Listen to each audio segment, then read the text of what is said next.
Al-Fatihah.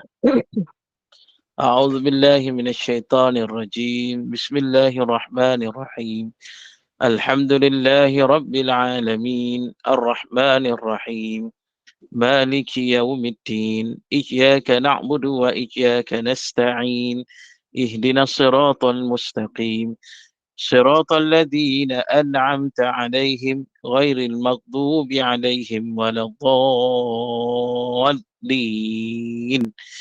آمين. Amin ya Rabbal Alamin. Semoga Allah memberkati majlis kita dan dapat berjalan dengan lancar. Saya dengan penuh takzim menyerahkan kepada Al-Fadhil Ustaz. Tafadhal mashkura. بسم الله الرحمن الرحيم السلام عليكم ورحمة الله تعالى وبركاته الحمد لله الحمد لله الذي نزل الفرقان على عبده ليكون للعالمين نذيرا والذي أرسل رسوله بالهدى ودين الحق ليظهره على الدين كله ولو كره الكافرون أشهد أن لا إله إلا الله وحده لا شريك له وأشهد أن محمدا عبده ورسوله اللهم صل وسلم وبارك على سيد المرسلين وعلى آله وصحبه أجمعين سبحانك لا علم لنا إلا ما علمتنا إنك أنت العليم الحكيم ولا حول ولا قوة إلا بالله العلي العظيم رب اشرح لي صدري ويسر لي أمري واحلل عقدة من لساني يفقه قولي أما بعد فيا عباد الله اتقوا الله أوصيكم ونفسي بتقوى الله فقد فاز المتقون قال الله تعالى في كتابه الكريم أعوذ بالله من الشيطان الرجيم الحق من ربك فلا تكونن من الممترين صدق الله العظيم وقال رسول الله صلى الله عليه وسلم بلغوا عني ولو آية.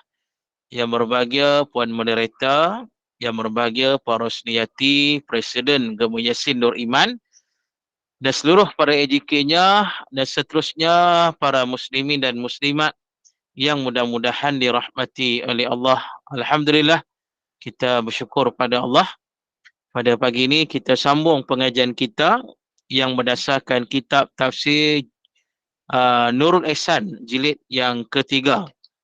Dan kita masih lagi berada pada menghuraikan tafsir surah Al-Kahfi. Kita mentadabbur surah Al-Kahfi. Dan hari ini yang jika ada kitab, siapa-siapa yang ada kitab, kita sambung pada muka surat yang ke-28. Muka surat 28, baris yang ke-8 daripada atas. Muka surat 28, baris yang ke-8 daripada atas. Baik, firman Allah. Qala, a'udzu billahi minasyaitanir rajim. Qala, ma makkanni fihi rabbi khair. Fa'inuni biquwwatin aj'al bainakum wa bainahum radma. Baik, kita berada pada ayat yang ke berapa Sekejap dah. Sebagai spek pun tak nampak ni. Ayat yang ke-95. Kan? Ayat yang ke-95 surah Al-Kahfi. Ini sambungan Baik, jadi para muslimin dan muslimat yang mana kita masih lagi berada dalam kisah Zulkarnain dan Ya'juj wal Ma'juj. Jadi Zulkarnain telah sampai ke satu tempat. Di tempat tersebut di antara dua bukit, idza balagha bainas saddaini, antara dua bukit yang tinggi. Baik. Dan mengikutnya setengah menyatakan macam-macam lah ulama' dok bahas di manakah tempat ni, macam-macam pandangan. Jadi Allah jelaskan di situ ada satu golongan manusia yang ramai yang mana mereka ni, percakapan mereka ni susah nak faham. Maknanya bahasa mereka ni satu bahasa yang pelik.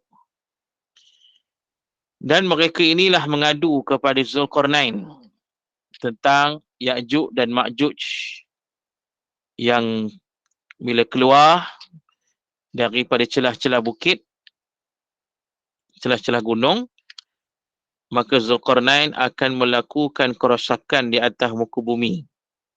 Sangat kejam, sangat jahat, membunuh manusia, bahkan memakan manusia, bahkan dia akan menghancurkan apa saja, apa yang ada di hadapan mereka. Jadi, penduduk rakyat ni minta tolong pada Zulkarnain dan mereka bersedia untuk membayar upah. Dan kita sebut pada yang lepas, mereka gunakan perkataan kharjan. Fahal naj'alu laka kharjan. Yang mana kami akan bagi upah. Kalau ikut tafsir kitab ni dikata upah. Cuma ulama kata kharjan ini ataupun kharaj. Kharaj hari ni ada, iaitu dipanggil cukai. Kharaj ni cukai. Cukai yang dikenakan ke atas orang yang non-Muslim yang berada di bawah negara Islam, maka non-Muslim ni dikenakan cukai namanya kharaj. Kharaj ni cukai yang melibatkan tanah, macam itulah, saya pun tak pasti. Tapi nak kata, kalau kharaj ini, maksudnya cukai lah, maknanya rakyat Zulkarnain ni dia sedia membayar cukai. Sanggup bayar cukai pada Zulkarnain.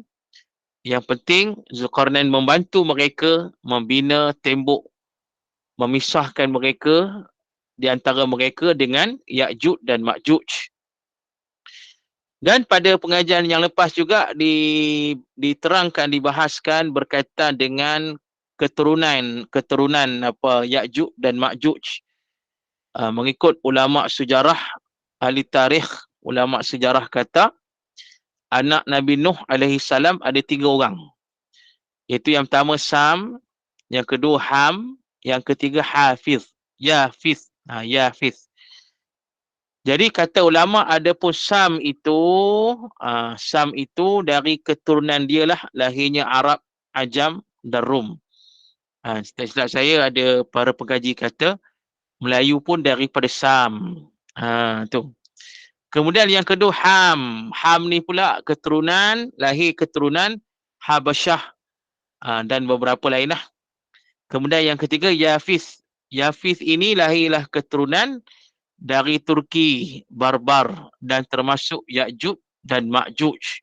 Tu. Jadi Ya'juj dan Ma'juj ni dua bangsa yang sangat ramai. Sangat ramai.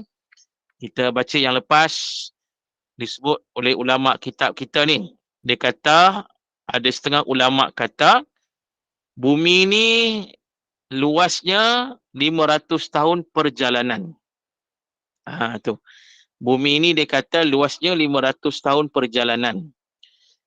Maka dia kata 500 tahun perjalanan tu 190 tahun perjalanan adalah tempat Ya'juj dan Ma'juj. Nak membayangkan Ya'juj dan Ma'juj ni sangat ramai. Sangat ramai. Muslimin dan muslimat jadi rahmati oleh Allah, ramai sungguh. Sampai disebut tadi 190 tahun perjalanan bumi itu diduduki oleh Ya'juj dan Ma'juj. Jadi kan itulah para muslimin dan muslimat, bila nak kiamat nanti, bila saja dah mati Dajjal, dah mati, orang kata Dajjal dibunuh oleh Nabi Isa alaihi salam, maka pada saat itu Allah akan keluarkan Ya'juj dan Ma'juj. Bila keluar Ya'juj dan Ma'juj akan turunlah daripada bukit tu. Dia akan turun dan dia akan pergi ke setiap pelosok dunia ini. Tu. Nak membayangkan ramainya Ya'juj dan Ma'juj, sampai Nabi kata Ya'juj dan Ma'juj akan bergerak di seluruh dunia. Dia akan melakukan kerosakan di seluruh dunia pada masa itu. Baik, jadi muslimin dan muslimat yang dirahmati oleh Allah. Maka disebut tadi, maka Ya'juj dan Ma'juj itu dari keturunan Yafiz. Itu anak Nabi Nuh alaihi salam. Baik. Jadi yang kita baca hari ni yang bermaksud qala, kata Zulkarnain. Ni. Ini respon Zulkarnain bila saja mereka minta tolong ke Zulkarnain membantu mereka membina tembok memisahkan antara mereka dengan Ya'juj dan Ma'juj. Baik, kata Zulkarnain, ma makkanni fihi rabbi khairun. Barang yang kurnia akan daku padanya oleh Tuhanku itu terlebih baik bagi aku daripada upahan kamu itu. Aku hendak jadi tutup itu saja dengan tiada berkehendak upah. Tu. Jadi kata Zulkarnain, bila saja rakyat ni kata nak bagi cukai, nak bagi upah pada Zulkarnain, yang penting Zulkarnain tolong mereka, selamatkan mereka daripada Ya'juj dan Ma'juj.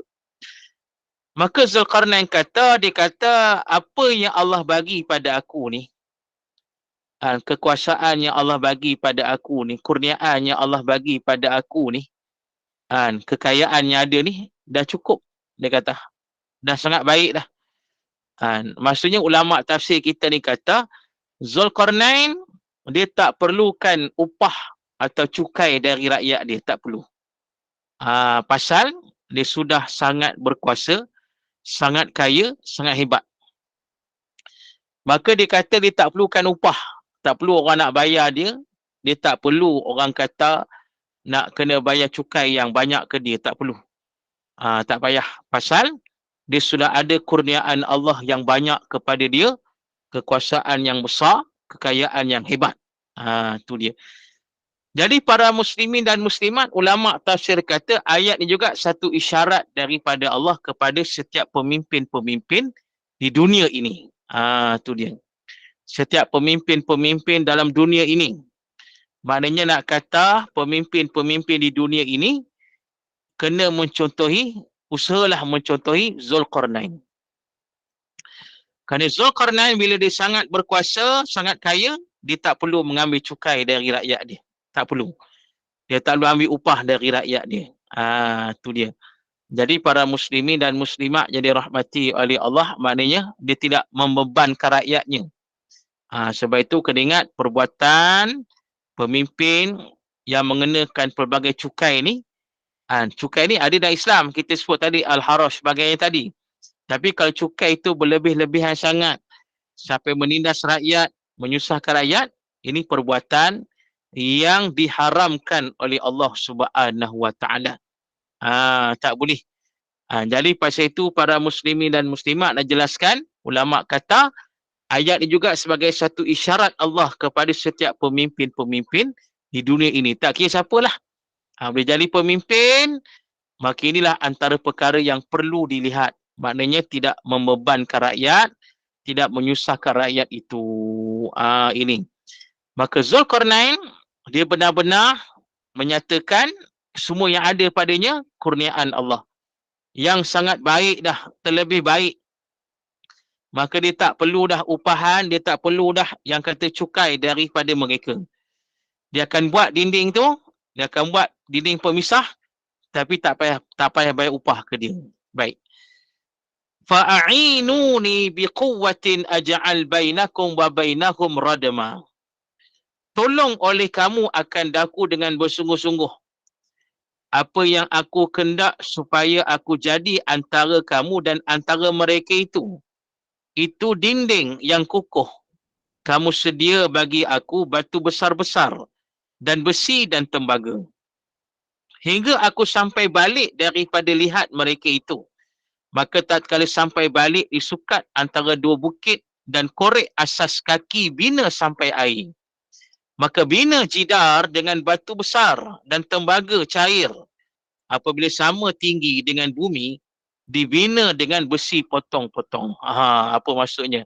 Jadi para muslimin dan muslimat yang dirahmati oleh Allah, Zulkarnain kata, dia tak perlukan duit, cukai dia tak perlu. Tapi dia kata, fa'inuni biquwwatin aj'al bainakum wa bainahum radma. Dia kata, yang aku nak, dia kata, ialah kekuatan. Kekuatan tenaga manusia, pekerja, dan kekuatan alat-alatan. Itu. Maknanya Zulkarnain dia tak nak duit, dia nak rakyat ni sama-sama tolong dia, membantu dia membina dinding tersebut. Tu dia. Ni kata Zulkarnain ni. Tu. Dia tak nak ambil duit rakyat dia tak nak ambil cukai, tak nak ambil upah, tapi dia nak rakyatnya bekerja sama dengan dia.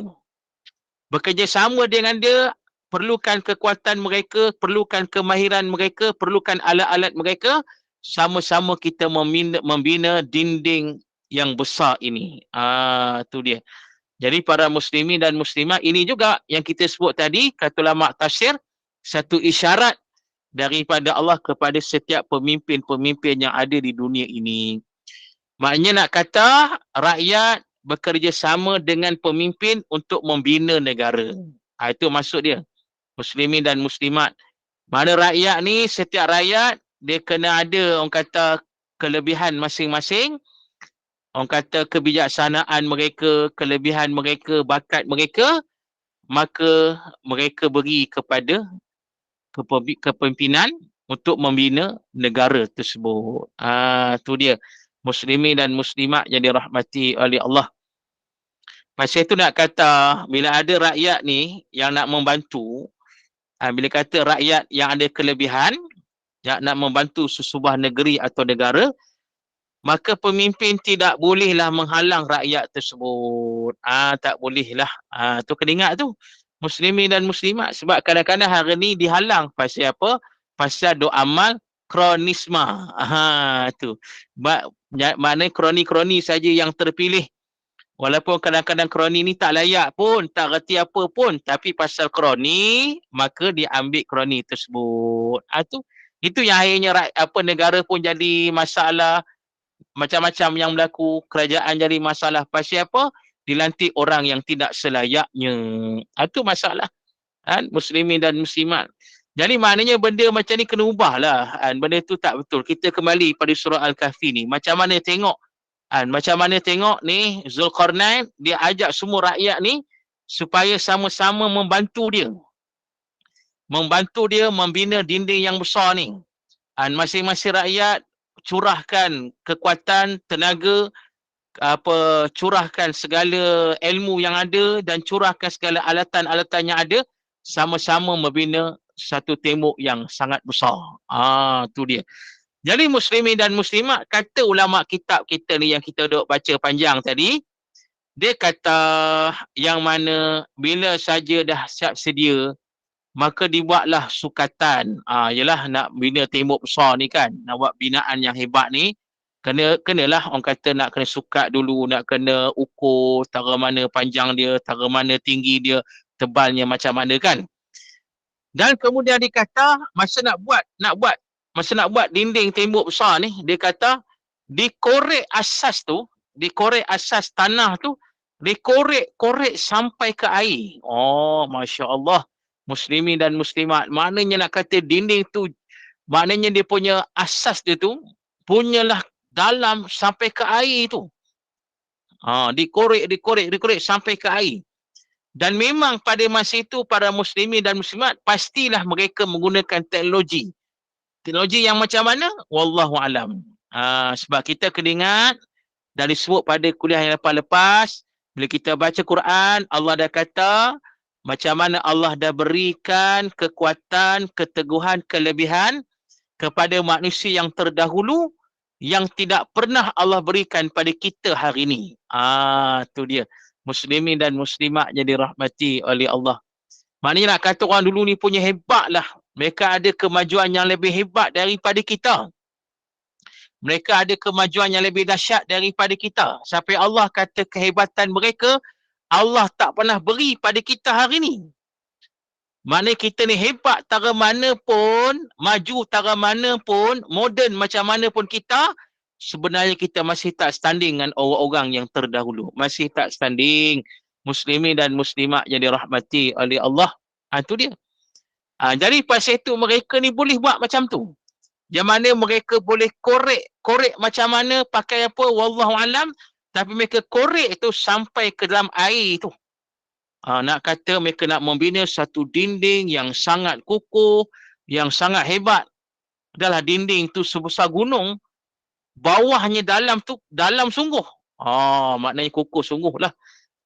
Nak kata ni kata hebat ni. Maka dia kata dibinalah dengan batu yang besar dan tembaga. Jadi dia kata bila sama tinggi dengan bukit, bila saja dah disusun dengan batu dicampur tembaga, kemudian dikata ditampal pula dengan besi-besi yang dipotong. Baik, ni kita baca lagi. Baik, jadi muslimin dan muslimat, atuni zubaral hadid. Bawa datang kamu akan daku potong-potong besi. Besar-besar kayu yang dibina. Maka bina akan dia dengan besi dan jadi celahnya kayu dan arang. Jadi Zulkarnain kata kepada rakyat ni, dia kata atuni zubaral hadid. Bawa kepada aku ketulan-ketulan besi. Bawa ni. Baik. Bawa pada aku ketulan-ketulan besi, dia kata. Bawa sini. Jadi kata ulama tafsir kitab ni, dia kata potongan besi. Mana besi yang sudah dipotong. Besi yang sudah dipotong, yang besar-besar, maka besi-besi inilah yang ditampal, yang dilekat kepada dinding tersebut. Dan di situ dia kata, bila dah ditampal-tampal ni, maka di situ ada kayu, ada arang sebagainya lah. Tu. Kemudian dia kata, hatta idza sawa baina sadafaini.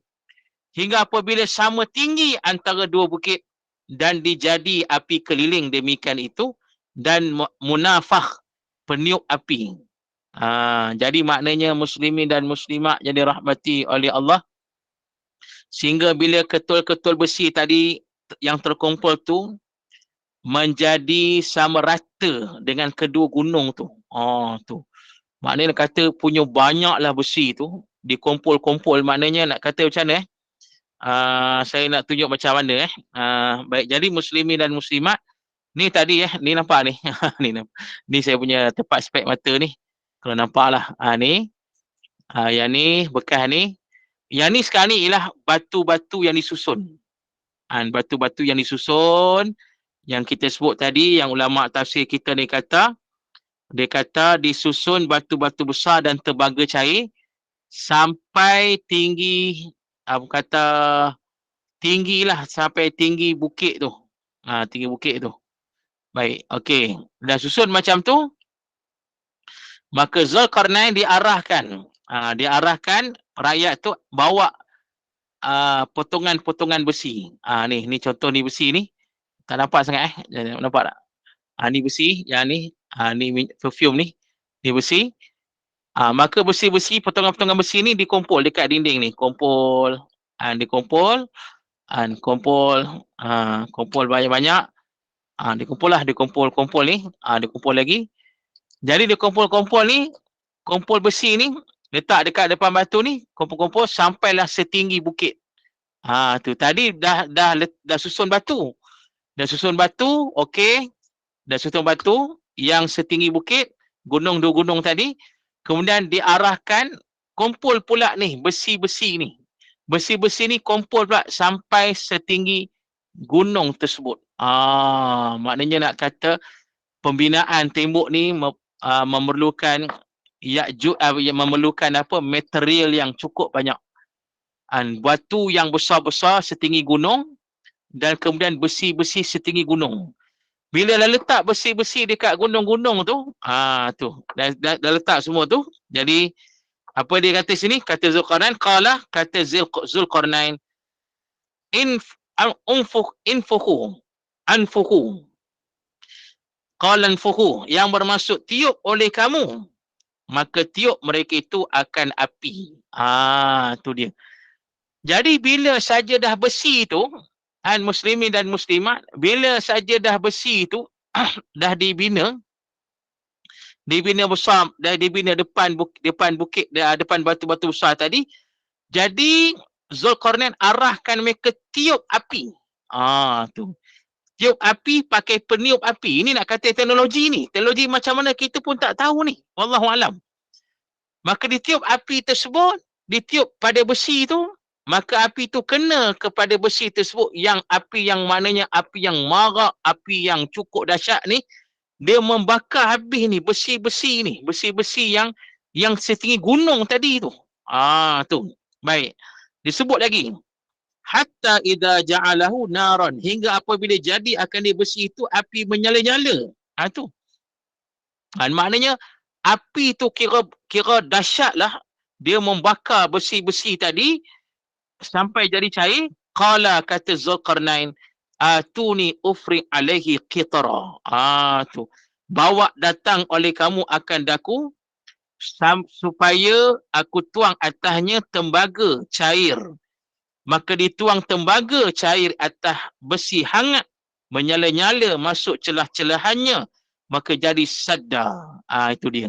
Jadi muslimin dan muslimat, dia kata apa? Dia kata bila saja dia ditiup dengan api tadi, jadi menyebabkan api yang marak, api yang dahsyat, maka jadi cair. Cair api itu, cair besi itu, dan besi itu pula muslimin dan muslimat, dia telah bergabung dengan batu besar tadi, dah jadi cair, dah jadi kuat, dan pada masa itu tengah-tengah panas macam tu, besi tengah panas tu, maka Zulkarnain arahkan rakyat dia tuang pula, campur pula dengan tembaga cair. Tu dia. Dia tuang pula tembaga cair ni. Masya Allah. Jadi muslimin dan muslimat yang dirahmati oleh Allah Ta'ala, tahu nak habaq macam mana ni? Macam mana Zulkarnain buat ni dengan api yang besar, dengan alat yang meniup api yang cukup dahsyat sampai boleh mencairkan besi-besi yang setinggi gunung, dan besi itu bercampur dengan batu-batu besar setinggi gunung, kemudiannya pula dituang pula tembaga. Tu. Dituang pula tembaga yang cair atas dinding besi tu. Tu nak kata tu dahsyat tu, muslimin dan muslimat yang dirahmati oleh Allah. Jadi pasal itu ada ulama kata ayat ni nak cerita pasal teknologi yang hebat ni. Macam mana ilham yang Allah bagi ni kepada Zulkarnain, dan juga sebagai satu ilmu kepada kita sebenarnya. Cuma nak tunggu orang kita lah duk kaji benda ni. Nak buat macam mana? Tu muslimin dan muslimat yang dirahmati oleh Allah. Sebab tu nak kata kalau kita kaji Quran ni sungguh-sungguh memang macam-macam ilmu hebat-hebat dapat ni. Cuma nak tunggu orang kita je lah buat, boleh tak buat, kajilah, kaji cara mana, boleh tak boleh. Tu. Jadi muslimin dan muslimat itu, macam mana Zulkarnain jadikan tembok yang cukup dahsyat, cukup besar itu. Baik. Jadi muslimin dan muslimat, bila dah jadi macam tu, memang dah bercampur dengan besi, dah campur dengan tembaga, dah campur dengan batu-batu besar. Maknanya nak kata kukuh sungguh lah dinding tu, yang kata tembok ni. Tu. Baik. Jadi muslimin dan muslimat yang dirahmati oleh Allah, kalau kita tengok macam contohlah, kalau tengok ini contoh macam nak kata hampir serupa kan, tengok macam apa? Tembok China tu. The Great Wall of China tu. Tengok dekat China, tengok. Kalau ada rezeki pergi tengok. Great Wall China tu, tengok macam mana tembok yang mereka bina kan. Tu. Itu bukan tembok Zulkarnain. Tapi nak kata dia punya pembinaan tu pun memang cukup dahsyat dah. Saya duk sembang dulu dengan satu orang China lah, daripada China datang. China ni dia datang nak, masa tu dia nak jumpa dengan mufti wilayah. Mufti wilayah masa tu Dr. Zul Al-Bakri. Jadi masa tu kita jumpalah, duk sembang dengan dia. Dia kata cakap Arab. China ni, orang Cina ni kata pasal cakap Arab. Jadi saya tanya dia pasal apa tembok Zulkarnain tu, tembok Great Wall ni, Great Wall China ni. Dia kata pembinaan ni, dia kata memang kalau ikutkan asal tembok ni 1000 kilometer. 1000 kilometer dia kata. 1000 kilometer. Dan kemudian mereka bina dulu pasal nak menjadi satu perisai sebenarnya, perisai untuk mereka nak selamat daripada musuh. Tu. Jadi tu ada yang pandangan kata, adalah ini pandangan yang tak kuat, kata mungkin tembok Cina tu tembok Zulkarnain. Ada yang kata begitu sebab dia punya pembinaan dia tujuannya sama, untuk menghalang musuh. Tu. Tapi nak kata orang dulu ni mereka boleh bina tembok China tu yang panjang sampai 1,000 kilometer tu, lepas tu besar-besar lah, tinggi-tinggi pula tu. Tu dia. Itu buat cerita tembok China. Yang ni lagi dahsyat ni tembok Zulkarnain lagi dahsyat. Kira tembok China tu kira batu lah kan. Kita nampak batu kan. Saya tak nak sampai lagi. Tapi nak kata, kalau tengok dari segi dekat TV tu, kira nampak macam tu lah batu yang besar, batu keras kan. Jadi bayangkan muslimin dan muslimat yang dirahmati oleh Allah. Nak kata, tembok Zulkarnain ni dahsyatnya dibina. Bukan sekadar dengan batu, tapi dengan besi, dengan tembaga sekali. Tu dia. Amat dahsyat, amat keras. Itu dia. Baik. Jadi Allah berfirman, famasta'u ay yadhharuhu wa mastata'u lahu naqba. Kata Allah, yang bermaksud, maka tiada kuasa mereka itu Ya'juj wa Ma'juj, bahawa zahir mereka itu naik akan dia. Dan tiada kuasa mereka itu baginya tiup, yang tatkala sudah tertutup datang Ya'juj wa Ma'juj hendak naik ke atas, tiada kuasa sebab tinggi dan licin, dan hendak tiup tiada kuasa kerana kerasnya, nak tebuk tiada kuasa kerana kerasnya. Maka tinggi 200 hasta dan tebalnya 50 hasta, panjang 100 farsakh. Baik, jadi muslimin dan muslimat yang dirahmati oleh Allah Ta'ala, Allah jelaskan pada ayat ni, bila siap saja, kata Allah, famasta'u ayyadharuhu wa mastata'u lahu naqba. Kata Allah, bila siap saja, maka mereka Ya'juj dan Ma'juj ini tak dapat nak panjat, tak boleh. Dan pada waktu yang sama, Ya'juj dan Ma'juj ni tak mampu nak menembusi dinding tersebut, nak tebuk tak boleh. Nak panjat tak boleh pasal licin, ialah daripada besi dan tembaga licin, lepas tu tinggi yang amat. Kemudiannya pula nak tebuk pun tak boleh pasal tebal yang amat keras. Konkrit. Memang nak tak boleh buat apa. Bayangkan muslimin dan muslimat, Ya'juj dan Ma'juj yang ganas itu pun tak boleh nak pecahkan tembok tersebut. Tak boleh. Jadi nak kata, pasal nak kata, disebut tadi kerana tebal, yang amat tebal dan tinggi, licin pula. Tinggi. Yalah, dua gunung kan. Jadi muslimin dan muslimat yang dirahmati oleh Allah. Jadi ada yang tanya, waktu maknanya berapa lama dibina tembok tersebut.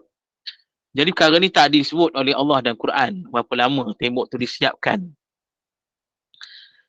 Dan tidak ada pula dibahas oleh para alim ulama berapa lama tembok tu disiapkan. Cuma kita fikir satu fikir satu ni kita berfikir sama-sama. Kita fikir satu, kalaulah kita ni muslimin dan muslimat, kita membina sesuatu bangunan, pembinaan, memang makan masa. Makan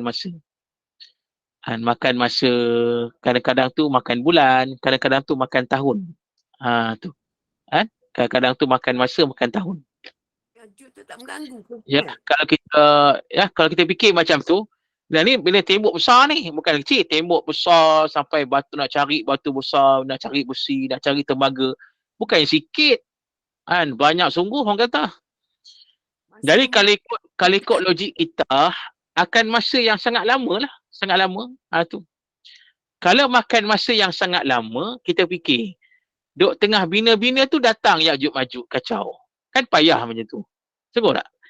Duk tengah bina-bina kan. Yelah kalau kita kata makan tahun kan, takkanlah Ya'juj Ma'juj tak mari dalam tahun tu. Jadi kalau bina lama-lama datang Ya'juj Ma'juj. Ya'juj Ma'juj datang, dia kacau, dia runtuhkan balik, dia bunuh ke apa, lawan ke apa, sebagailah. Tu. Jadi, tapi nak kata masa mereka membina tu, tak ada datang Ya'juj Ma'juj. Pasal apa? Nak kata, hebatnya mereka ni, Zulkarnain ni, dia boleh membina tembok yang hebat macam tu, sebesar itu dengan masa yang cukup cepat. Cepat lah. Ni kita sebut tadi, kehebatan yang ada pada Zulkarnain, teknologi orang-orang dulu hebat. Semuanya dengan izin Allah. Dan hebatnya mereka ni, mereka boleh bina dengan secepat itu. Mana tak sempat Ya'juj Ma'juj mari, tembok tu dah siap dah. Siap pula, cantik, tebal. Memang kena dengan orang kata yang kendaki yang nak halang tu memang jadi sungguh tembok tu. Kalau kita hari ni, kalau kita buat cepat, tergopoh gapah, yalah, tak ada kualiti lah. Tak ada kualiti, silap-silap rumah kita pun runtuh kan, bangunan kita runtuh kan. Tengok hari ni kan ada di luar negara ada bangunan runtuh, ada yang dia punya lantai, bangunan lantai tu apa, runtuh kan, yang ni tercabut, yang tu tercabut. Tu dia macam-macam lah. Ni jadi mana kalau siap dalam keadaan tergopoh gapah, tak cek dulu, tak ni semua, jadi macam tu lah. Jadi muslimin dan surat. Tapi nak kata, walaupun Zulkarnain berjaya membina tembok ni dengan secepat itu, tapi nak kata dia membina satu tembok yang sempurna, yang hebat, yang sangat kuat, sangat kukuh, sangat dahsyat. Ni nak kata kehebatan orang-orang yang terdahulu. Muslimin dan muslimat, ini kehebatan orang-orang yang terdahulu. Ni kita sebut tadi, Allah dah kata kehebatan mereka, keteguhan mereka tidak pernah Allah beri pada kita hari ni. Tu. Assalamualaikum Ustaz. Ya, Waalaikumsalam. Maaf, boleh bertanya? Ya. Di tembok tu masih ada lagi ke Ustaz? Ini satu perbezaan pandangan ulama. Tu. Sebab nak kata ala kulli hal, tidak disepakati ulama di mana sebenarnya tembok tu. Di mana. Jadi ada yang kata dekat Serbia, ada kata di Durban, ada yang kata di Uzbekistan. Macam-macam pandangan lah. Tu. Jadi kalau ikutkan masa di zaman masa berlaku peperangan dulu, peperangan Rom dengan Rom dengan Parsi. Ni tahun bila saya mungkin tahun di zaman sahabat kot, ni cerita zaman lepas zaman Nabi lah. Berlaku peperangan antara Rom dengan Parsi tu. Jadi orang kata, ada yang kata di situ ada satu dinding yang besar pecah. Jadi ada kata itulah dinding Ya'juj Ma'juj, ada kata macam tu. Wallahu alam. Dan ada di zaman kerajaan Abbasiyah, di zaman kerajaan Abbasiyah ni, yang mana di zaman itu sebab zaman Abbasiyah ni satu kerajaan yang lama, ratus tahun kerajaan dia. Jadi ada salah satu zaman tu di zaman Abbasiyah ni, yang mana ada 50 orang yang mencari tembok ni. Jadi mereka berpandangan yang mana mereka telah jumpa serpihan tembok ni. Tembok ni dekat Durban. Ini orang kata yalah, khilaf lah, kita pun tak tahu. Jadi yang pasti memang tembok ni ada. Jadi kalau tengok yang satu buku tu, kalau ingat dulu ada satu buku yang terkenal yang bertajuk Iskandar Bukan Zulkarnain. Kalau boleh cari buku tu. Iskandar Bukan Zulkarnain, dikarang oleh siapa nama ustaz tu? Di doktor dah, apa nama ni? Dia orang Malaysia lah. Sebab seorang yang mengkaji tentang ni ialah sahabat saya. Dia bukan penulis utama, dia pembantu dia yang mengkaji, yang pergi ke luar negara buat kajian sampai mana-mana lah. Jadi kalau kita baca buku tu, saya tak ada buku tu, tapi saya sempat baca sikit-sikit. Jadi dia kata mungkin di Durban, sebab dekat Durban tu ada tembok besar lah. So tembok besar yang dahsyat masih ada di situ.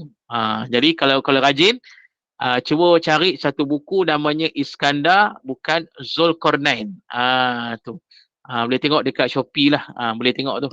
Tapi kalau dah beli Durban di mana di Durban, Afrika ke? Durban di Australia? Durban ni di belah-belah macam itulah, di belah-belah Serbia, di belah-belah negara macam itulah. Macam tu.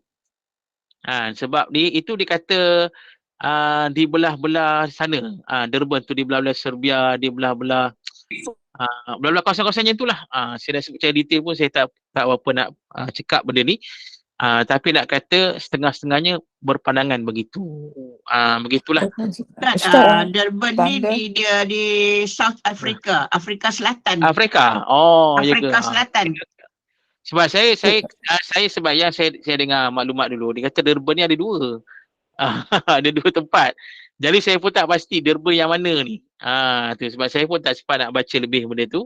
Tapi ada yang katalah kat saya, dia kata ada dua Durban ni. Tak tahulah, boleh tengoklah. Satu di Australia, Ustaz. Satu di Australia. Itulah yang saya agak confused. Ustaz, Nanti kita buka peta dunia, Ustaz. Ada berapa? Boleh. InsyaAllah. Okey. Tak ada gambar, Ustaz ya? Dia memang tak ada gambar. Gambarnya dalam sekat saya tak ada, tapi kena tengok dekat buku tu mungkin ada. Francis pun ada France pun ada. Tengok dekat buku saya cadangkan buku Iskandar bukan Zulkarnain tu.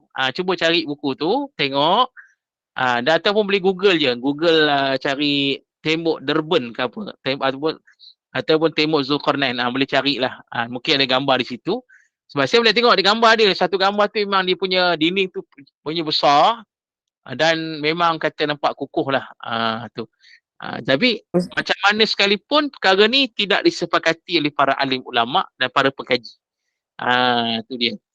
Ustaz, satu lagi soalan, berapa jauh Ya'juj Ma'juj ni dengan gunung tu? Macam mana masa dia buat tembok ni Ya'juj Ma'juj tak sampai lagi. So dia jarak dia dengan tembok ni. Tu satu soalan, tembok ni antara gunung, satu tembok saja Ustaz ni. Dia jadi macam entrance untuk kampung yang tak reti, yang tak faham bahasa tu ke? Okey. Baik jadi muslimin dan muslimat ni. Ni nampak ni, botol. Ni botol. Nampak tak botol ni? Macam tak nampak lah. Ni botol warna oranye ni. Okey. Yang ni nampak ada satu lagi tangan saya ni. Nampak tak? Ada dua ni saya pegang ni. Satu. Nampak. Ni okey. Nampak ni macam ni. Sekarang ni Allah kata dalam Quran, Zulkarnain dia sampai dekat satu tempat.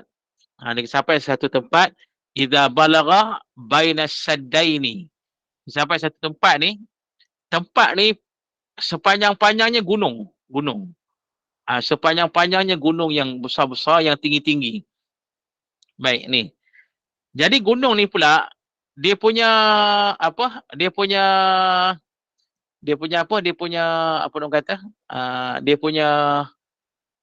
tempat tu sepanjang perjalanan adalah gunung.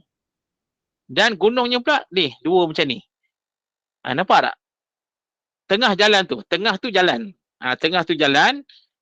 jalan dan memang diapit dengan sepanjang perjalanan tu diapit dengan dua gunung macam ni. Tu dia. Okey. Jadi muslimin dan muslimat disebut tadi, ulama kata Ya'juj dan Ma'juj dia duduk atas gunung. Atas gunung-gunung yang panjang-panjang tu adalah gunung-gunung. Jaraknya wallahu alam, tapi nak kata dia duduk antara gunung-gunung yang ada tu. Tu. Pasal itu bila dia keluar, dia akan turun daripada bukit. Dia akan inilah mana penempatan mereka ialah di kawasan gunung-gunung tersebut. Dan mereka ni ramai, ramai sungguh. Dan bila saja mereka datang tu, mereka akan masuk. Mereka akan masuk serbu dan dihalang dengan tembok Zulkarnain. Tembok Zulkarnain itu besar sangat. Mana sama tinggi dengan dua gunung tersebut.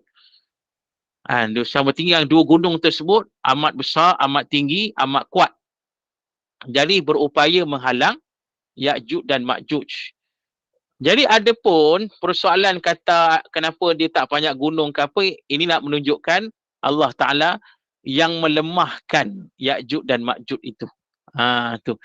Yalah kalau ikutkan mungkin Ya'juj Ma'juj dia boleh cari jalan lain ke apa benda kan. Tapi nak kata Ya'juj Ma'juj ni kira manusia yang bengong kata tak cerdik lah kan. Sebab mereka ni ganas sangat, jahat sangat. Jadi mereka ni tidak ada kebijaksanaan. Jadi bila dah terhalang macam tu, bagi mereka terhalang teruslah. Jadi yang mereka buat, mereka korek. Dalam hadis kata bila korek-korek, maka Allah timbus balik. Korek, timbus balik. Tu dia. Mana mereka tidak ada kebijaksanaan situ. Baik. Jadi, dan kalau sekiranya dinding tersebut dah pecah sekalipun, macam disebut tadi, ada kata dah pecah sebab peperangan ke apa, maka Allah Ta'ala menghilangkan Ya'juj dan Ma'juj tu. Allah menghilangkan Ya'juj dan Ma'juj tu. Dia masih ada kat situ, tapi Allah hilangkan. Orang tak nampak. Tu. Jadi nak kiamat nanti Nabi kata, dia akan muncul balik kat situ, dia akan turun daripada bukit itu dengan ganas. Menghancurkan bumi. Itu cerita Ya'juj dan Ma'juj. Ada ni soalan? Soalan last Ustaz. Maaf. Betul kan tanda kiamat juga, salah satu tanda kiamat tembok ni pecah baru baik keluarnya Ya'juj Ma'juj, tapi temboknya dah pecah sekarang Ustaz. Macam mana tu cerita? Dia sebenarnya macam saya sebut tadi, kalau ikut dalam hadis Nabi SAW, dalam hadis Sahih Bukhari, ada satu hadis ni Rasulullah kata, antaranya Nabi kata, futihal yaum min radmi Ya'juj wa Ma'juj mislu hadhihi wa aqada Sufyanu biyadihi asyarah. Kata dalam hadis ni kata, Nabi kata bala dah hampir, Nabi kata benteng Ya'juj Ma'juj dah runtuh. Sebagaimana Nabi kata dah hadis ni pecahnya 2 jari ni, nampak ni. 2 jari Nabi buat macam ni. Jari telunjuk dan jari, nampak tak jari saya yang kacak ni? Nampak tak? Nampak tak? Nampak jari saya ni? Nampak jelas Malak nampak. Okey, nampak ni. Okey, Nabi tunjuk macam ni, betul Nabi buat macam ni. Ni. Nabi tunjuk macam ni, betul Nabi buat macam ni. Nampak tak? Nampak? Tu. Nabi buat macam ni, terus Nabi buat macam ni. Mana terpecah, terbelah 2. Terbelah 2. Tu, terbelah 2. Jadi sebab tu yang ulama kata, itu yang ulama kata, yang mana tembok Ya'juj Ma'juj ni dah pecah. Dah pecah. Berdasarkan hadis ni. Tapi macam yang saya sebut tadi, Allah hilangkan dulu Ya'juj Ma'juj ni. Allah hilangkan dulu. Faham tak? Allah hilangkan dulu Ya'juj Ma'juj ni, dan Allah akan keluarkan balik. Allah akan keluarkan balik ni. Allah akan keluarkan balik ni, Ya'juj Ma'juj ni, bila nak kiamat nanti. Memang ni termasuk tanda-tanda kiamat yang besar. Okey. Boleh? Hari ni terjawab soalan saya. Sebab saya fikir lama lah. Kalau betul lubang tu dah terbuka, takkan macam tak ada percubaan untuk keluar kan? Ya. Allah hilangkan. Masya Allah.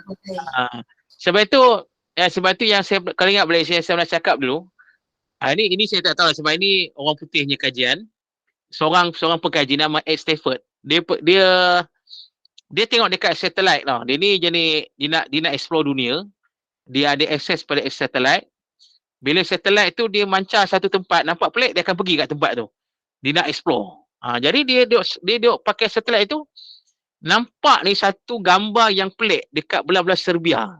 Belah-belah Serbia. Dekat satu bukit kan, dekat bukit yang orang kata yang bersalji kan, kawasan bukit lah. Jadi dia kata, dia pergi sana. Dia pergi sana, dia dapati ada kawah besar. Ada kawah besar dekat sana. Ni saya tengok sini dokumentari ni. Ada kawah besar yang amat besar. Kemudiannya banyak pula batu-batu macam serpihan-serpihan. Dan kemudiannya pula yang pelik tu dia kata, di situ yang peliknya, dia kata dekat sekeliling tu pokok banyak. Tapi pokok tak sampai dekat tempat tu. Sampainya mati. Kalau pokok tu sampai dekat tempat tu mati. Sampainya mati. Tu dia. Jadi seolah-olah ada sesuatu kat situ yang benda lain tak boleh hidup. Benda lain tak boleh hidup. Tu. Jadi mungkinlah saya terfikir, mungkin sebab dia tak kata pun tembok Ya'juj Ma'juj. Cuma saya tengok tu saya kata terfikir mungkin di sinilah kot. Mungkin, wallahu alam, kita pun tak tahu. Tu dia. Jadi sebab apa? Sebab disebut tadi, bila dah pecah ni pintu Ya'juj Ma'juj, maka Allah menghilangkan Ya'juj Ma'juj tu. Orang tak nampak. Tapi mungkin nampaklah orang kata aura dia ke apa, tak tahulah tu yang pokok tak boleh hidup di situ, sebagainya, tak ada benda yang boleh hidup situ. Wallahu alam, kita pun tak tahu, kita serah pada Allah. Jadi pokok pakaian nak sebut, yang pasti Ya'juj Ma'juj ni memang ada, yang pasti juga dia akan muncul balik. Tu. Sebab kalau kita baca hadis Rasul SAW, bila saja dah mati Dajjal, lepas dari itu Allah berfirman. Nabi kata Allah berfirman yang mana aku keluarkan hamba-hambaku, iaitu Ya'juj dan Ma'juj. Mana Allah kata aku keluarkan. Mana dikeluarkan mereka ni daripada tempat disembunyikan tadi tu. Tu dia. Nak kiamat nanti muslimin dan muslimat yang dirahmati oleh Allah. Jadi itulah disebabkan banyak persoalan tadi, cukup sekali itu. Satu hati lah Ustaz. Israel orang Israel dia buat tembok antara dia dengan Palestin. Kenapa Ustaz okay. Kenapa Israel dibuat tembok? Pasal Israel ni yang pertama dia buat tembok tu pasal dia nak kuasai Palestin. Yang dia buat tembok tu ialah dia ambil tanah Palestin. Dia ambil tanah Palestin sebenarnya, bukan tanah dia pun. Dia ambil tanah Palestin, dia buat tembok. Orang kata dia punya matlamat tu dia nak akan bina tembok tu sampai ke Syam, ke Syria tu sebenarnya. Dia yang dia panggil Israel Raya tu. Israel Raya tu maknanya dia nak kuasai sampai dekat Syria. Tu dan tembok ni dia akan nak buat sampai ke situlah. Dia punya misi dia sebenarnya. Pasal dia nak kuasai tanah yang ada. Sebab Israel memang tak ada tanah, mereka ni orang haram, tak ada tanah. Jadi muslimin dan muslimat itu yang pertama. Yang keduanya pula memang mereka nak menghalang nanti. Nak menghalang apa dia? Nak menghalang kemarahan orang Islam. Sebab mereka memang percaya dengan hadis Nabi. Yang Nabi kata nanti Islam akan menang sampai Yahudi akan dibunuh sebagainya. Jadi yang Nabi kata sampai pada masa itu batu-batu pun bercakap, pokok pun bercakap. Bila Yahudi menyorok di belakang batu panggil orang Islam, hey di belakang aku ada Yahudi, bunuh. Tu. Jadi Yahudi percaya hadis tu. Dan mereka, Nabi kata dalam hadis tu Nabi katakan pokok-pokok pun bercakap kecuali pokok Gharqad kan. Pokok ni tak bercakap. Pasal pokok ni Nabi kata pokok Yahudi. Sebab tu zaman sekarang ni kita tengok kalau di Jordan, sepanjang Jordan dengan Palestin, sepanjang jalan tu mereka bina tu. Mereka tanam pokok-pokok tu. Pokok Gharqad tu. Pasal mereka percaya dengan hadis Nabi tu. Jadi maknanya nak kata itulah muslimin dan muslimat, itu antara tujuan mereka. Mereka nak kuasai Palestin, nak membina Israel Raya sampai ke Syam, ke Syria, dan kemudiannya mereka nak menghalang kebangkitan Islam di situ. Itu di antaranya lah. Di antara sebabnya. Baik, wallahu a'lam. Baik. Terima kasih Ustaz. Terima kasih banyak. InsyaAllah. Jadi cukup sekali itu, saya ada kuliah lagi pukul 9.30 pagi dekat pondok. Dekat pondok Lubuk Salak Tanjung Malim.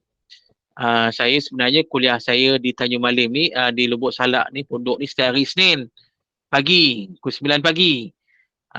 Tapi disebabkan hari tu cuti, hari Isnin hari tu cuti raya Cina. Jadi mereka minta saya ganti hari ni pukul 9.30 pagi. Jadi saya tak boleh tunggu lama, saya terus berhenti lah.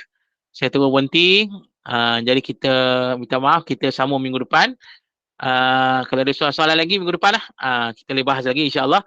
Jadi kita cukup sekali itu, saya terus tutup Saya terus tutup dengan baca tasbih kafarah dan suratul asri. Subhanakallah wa bihamdika asyhadu an la ilaha illa anta astaghfiruka wa natubu ilaik.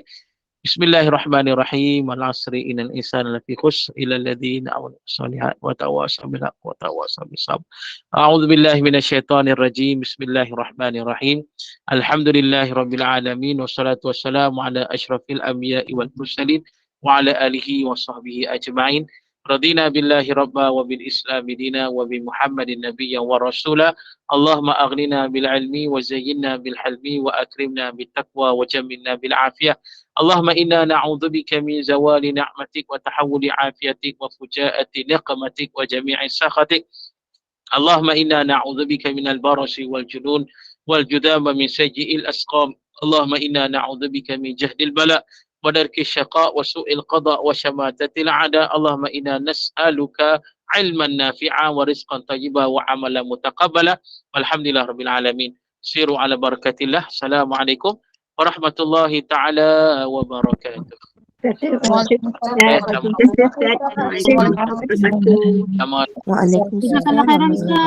kasih Ustaz atas kepenangan ini Ustaz. Alhamdulillah. Assalamualaikum.